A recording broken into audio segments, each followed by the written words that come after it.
Je dirige ce site depuis septembre 2018. Aujourd'hui, l'objectif et la vision s'orientent vers quoi? Vers être de vrais partenaires de nos clients. Et pour être de vrais partenaires de nos clients, on a une stratégie qui est très orientée sur renvoyer une image positive et dynamique du site. C'est la première. La deuxième, c'est de répondre en délai à nos clients, dans les délais que eux souhaitent. La troisième, c'est de livrer des commandes conformes à leurs attentes, sachant qu'on a une diversité de clients très importante. Et la quatrième, c'est de réussir à leur proposer des prix compétitifs, leur permettant effectivement d'être rentables dans les affaires qu'ils mènent en B2B. J'ai fait pas mal de vie ma vie pour comprendre le rôle de chacun de mes collaborateurs. J'ai aussi visité plusieurs sites Glass Solutions pour bien assimiler ce qu'on faisait, ce qu'on pratiquait, et puis avoir une ouverture d'esprit un peu plus forte sur d'autres possibilités de fabriquer et de transformer le verre. La tournée terrain a été plutôt bien vécue par les équipes puisque je me suis intéressé à ce qu'elles faisaient, j'ai essayé de comprendre sans juger et j'ai vraiment cherché à me rendre compte quel était leur rôle et leur impact dans le processus de l'établissement.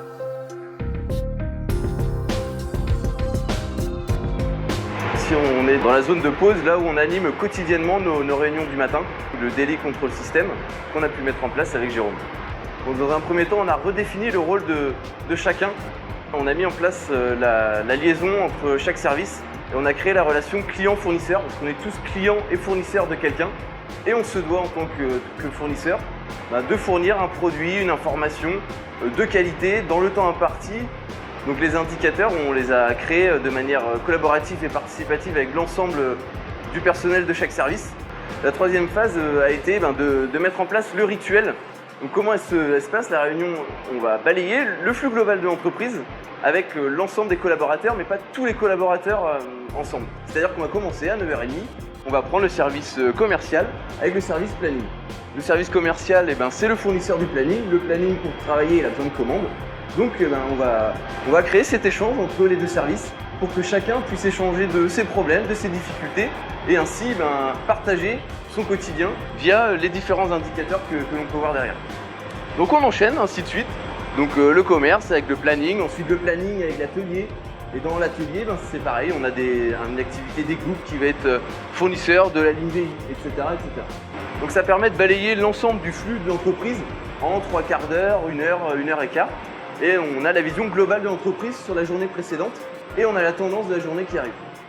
On a une deuxième réunion qui est une réunion mensuelle, qui est une réunion d'information sur laquelle je présente à l'ensemble de l'établissement les résultats consolidés du mois et je leur montre le lien entre leur performance au quotidien et l'impact sur le résultat d'exploitation de l'établissement. On a eu des actions immédiates, beaucoup d'actions immédiates et comme toujours, il y a des choses qu'on n'arrive pas à résoudre du premier coup. Et donc, l'idée a été de lancer des projets sur ces problèmes-là. Bien évidemment, on en avait beaucoup. Et donc, on a on a revu la revue de direction trimestrielle, qui était une revue de direction qui était annuelle.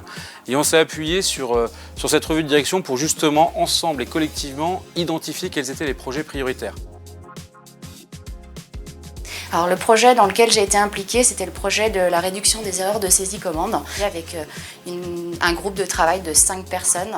On a eu 11 séances de travail et on a mis en place un certain nombre de standards de documents qui permettent aujourd'hui aux ADV de faire le suivi de leur saisie commande et notamment la mise en place du double contrôle d'un certain nombre de commandes, notamment les commandes qui chiffrent, les commandes complexes. Suite à la clôture de ce projet, on mettra en place un audit terrain en cas de déviance, en cas de problème. Voilà, si on se rend compte que d'un seul coup, les chiffres n'étaient pas ce que l'on attendait, comprendre pourquoi, ce qu'il faut qu'on améliore encore. Donc j'ai eu l'occasion de mener un projet productivité sur l'une de nos tables de coupe. Avant toute chose, pour identifier ce projet, c'est via nos différents indicateurs. Le projet consistait à suivre un parcours, réduction de temps de cycle machine. Donc déjà en créant une équipe pluridisciplinaire avec une acheteuse, avec le responsable maintenance, avec le directeur d'établissement, avec un opérateur, avec un sponsor qui était le directeur régional. Ensuite, on a analysé via différentes méthodes, on a fait des vidéos des opérateurs, on a utilisé les différentes méthodes du QQQCP pour identifier les différentes tâches, voir où il pouvait y avoir différentes pertes. Et ensuite, on a enchaîné par justement le gros du travail du projet qui a été de définir le standard.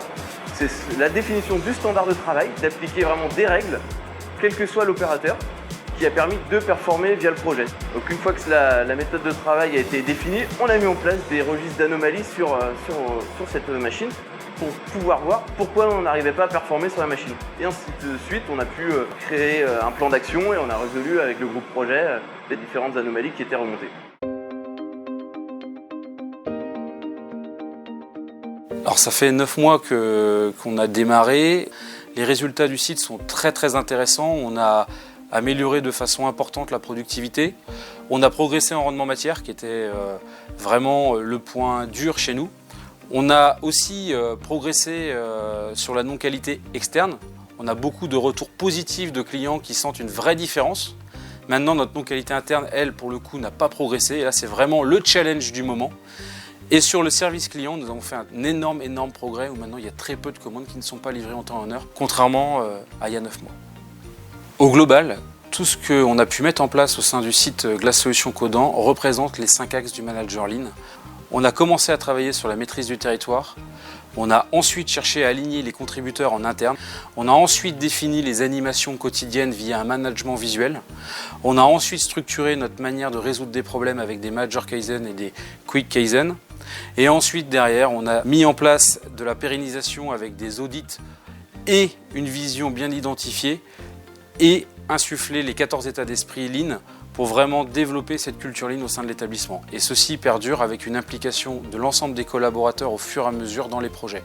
C'est prenant, ça prend du temps, ça prend un gros investissement, mais ça reste quelque chose qui soude des équipes. Parce que le fait d'apporter des solutions, de voir les problèmes des gens que rencontrent tous les jours, c'est du positif.